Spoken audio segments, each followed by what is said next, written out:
Okay. So, hello everyone. I'm Dr. Sandeep Sharma, the super specialty faculty at PrepLadder for pediatrics. And with the INI SS results being out, we have Dr. Vishnu with us. Dr. Vishnu has got a tremendous rank of All India rank of 3 in the DM Neonatology AIMS Merit Lit section, and he's going to be a neonatologist 3 years from now. So it's my privilege to invite Dr. Vishnu to this interview. Congratulations, Dr. Vishnu, and welcome to this interview.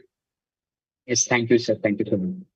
Before we start, Dr. Vishnu, would you like to share what your background and where you did your UG and PG from?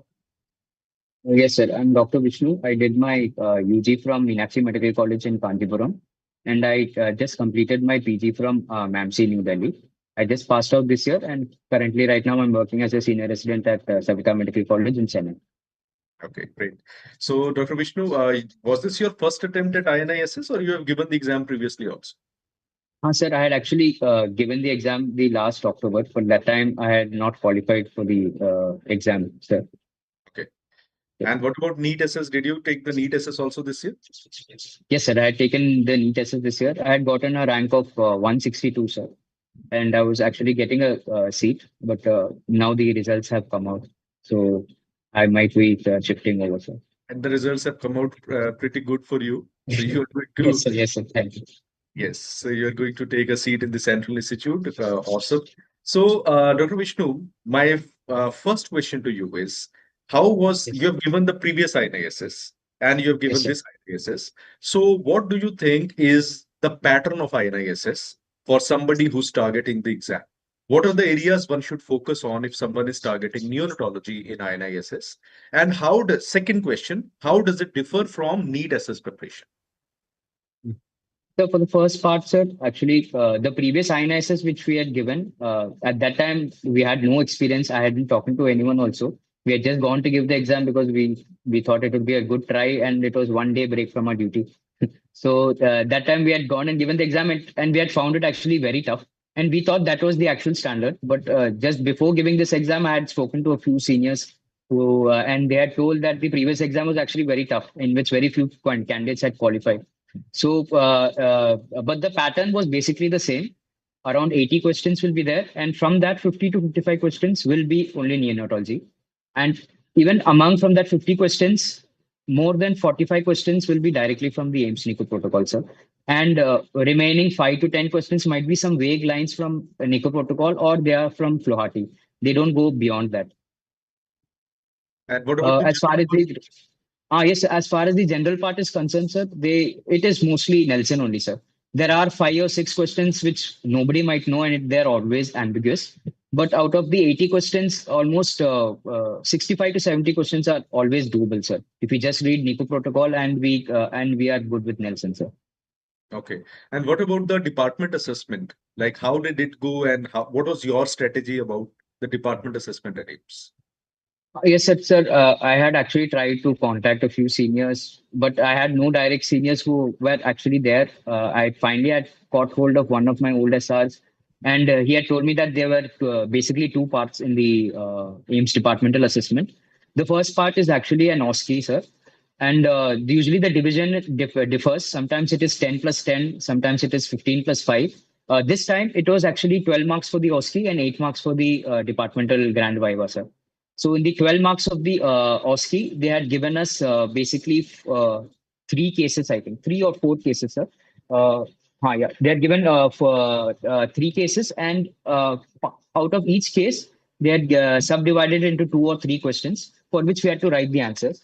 And for that, preparing from AIMS NICU protocol is more than enough, sir. They asked directly, and those are basically very practical cases.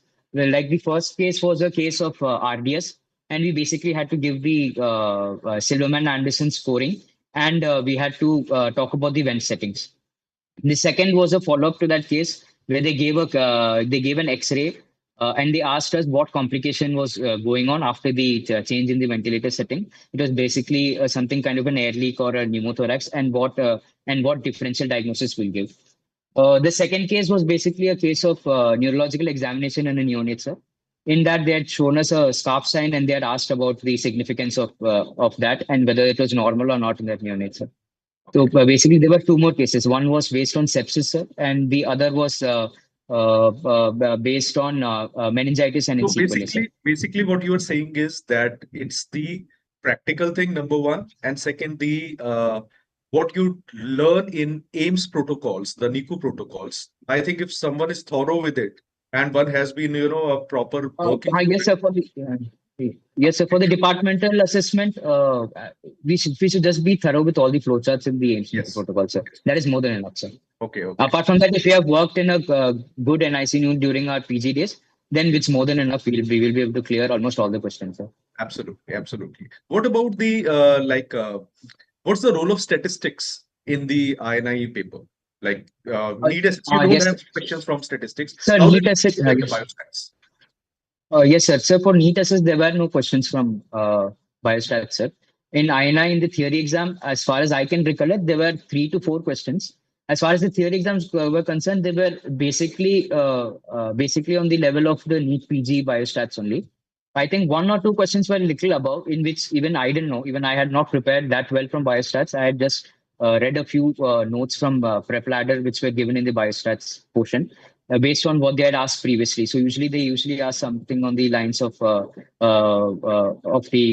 graphs usually asked, such as the funnel plot, the forest graph, and all that. I had just gone through that and I had given that, but it was relatively easy. However, in the departmental assessment, there is always one question in biostats, sir. And they had asked a graph which I had no idea of that time, and there is no way we could even prepare for that. It's either we know it or we don't know it. The most important thing is that how they look at how we approach the question and how we see what is shown in the graph. Even if we don't know the exact thing, if we tell something related to it, they do consider. And I think a lot of people are very scared of the department assessment. Like they do want to go to AIMS, it's the best place in the country, but they are very scared of that department assessment. One question I always get asked is, I know a few senior people over there. They are quite very very courteous and very nice people. But did you find them scary in the interview, or is it just a chilled atmosphere over there?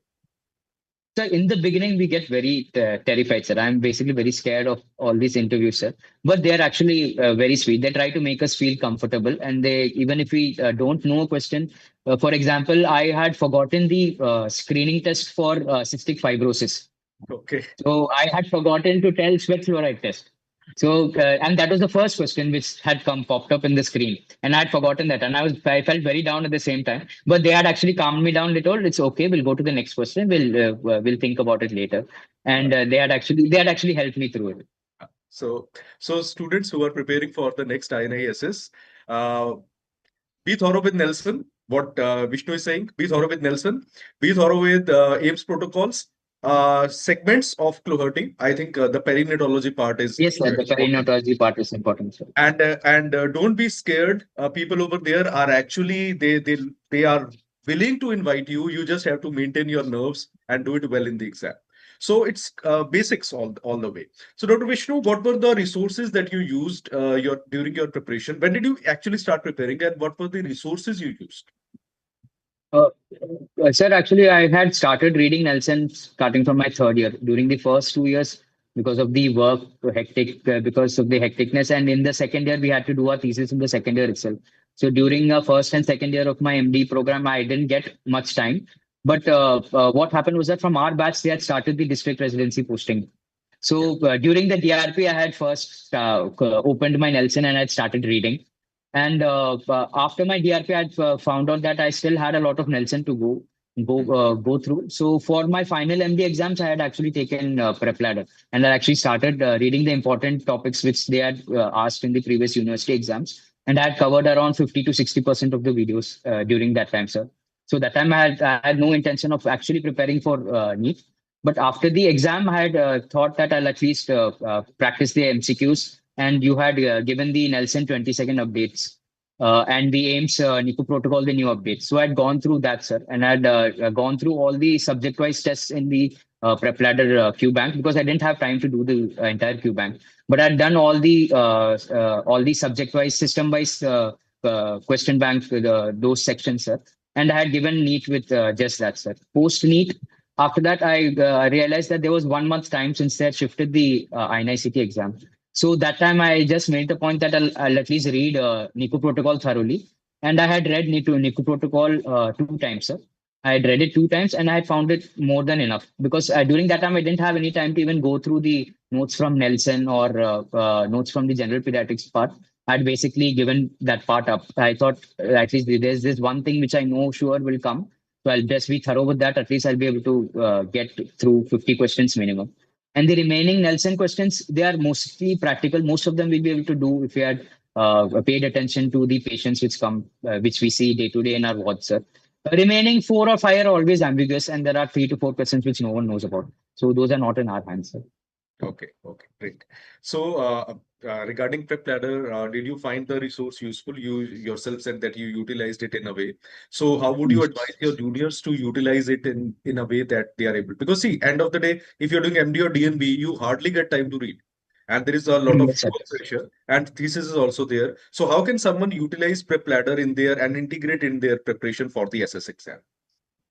Yes, sir. Just like I said, sir, I think the best time to start reading Nelson, and you can take PrepLadder. We can watch the video side by side. What I had done was that if it was I had tried to start reading the topic from Nelson, and if I found it too vast and it would might take a lot of time, what I did was I went through the video quickly, and then it took me half the time to go through the chapter from Nelson. Or otherwise, I used to do it the other way around. If it was a chapter I read quite a long back, I would watch the video later on.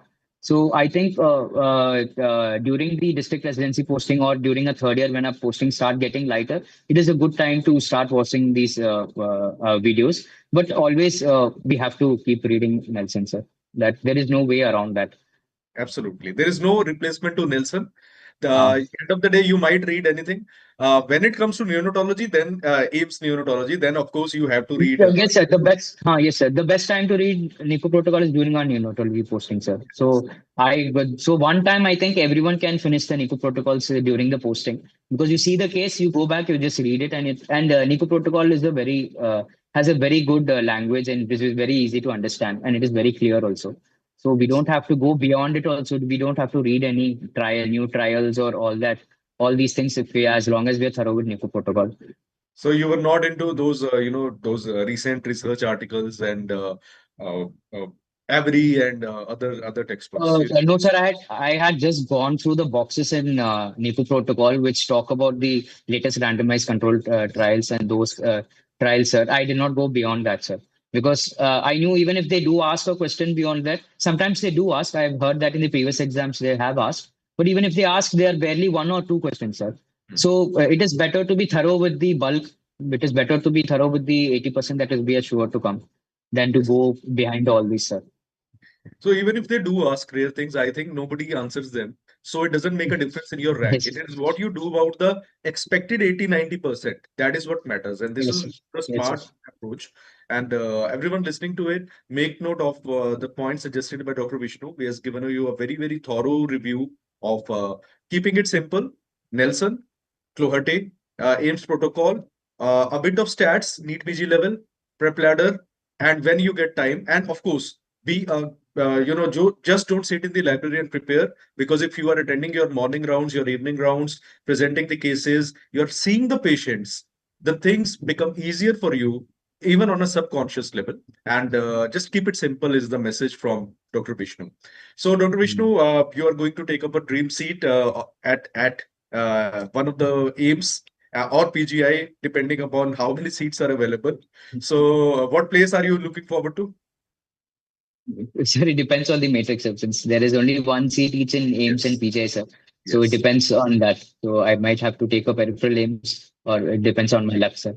Yeah, yeah, yeah. It Right. doesn't matter. Even the peripheral aims these days, at least the pediatrics departments and Yes, sir. they Yes, are sir. I've heard they're very good these days, sir. they're very good. They're very good. Many of them are actually, headed or once upon a time when they were created by alumni from AIMS and PGI only. So excellent Yes, sir. department in most of the Yes, sir. peripheral aims. So you'll not be missing out on anything. So great Yes, to sir. hear that. Dr. Vishnu, end of the day, it's your success, but there might have been more people behind you in Yes, your sir. journey. Definitely, sir. Who are My the people family have you want to always Yes, sir. My family have always supported me. My mother, my father, my grandmother, as well as my brother and my bhabhi. Also, my partner is there. So hopefully, even she is very happy. She's currently working. And my friends from, especially my co-PGs and the people I worked with at both MAMC and even during my senior residency, they did give me some time off to prepare for the exam as well. So I'm very grateful to all of them, sir. Awesome, awesome, awesome. So, Dr. Vishnu, on behalf of the entire PrepLadder super specialty team, I thank you for sparing this valuable time, your invaluable time for us, and we'll really Thank be you so very, much. very happy to know that whatever place you join, you let us know, and we stay in touch. And Yes, sir. Definitely, sir. Thank you. thank you so much for your time, and thank you so much for guiding your juniors. And I hope they will all benefit from your advice. Thank you, Dr. Vishnu.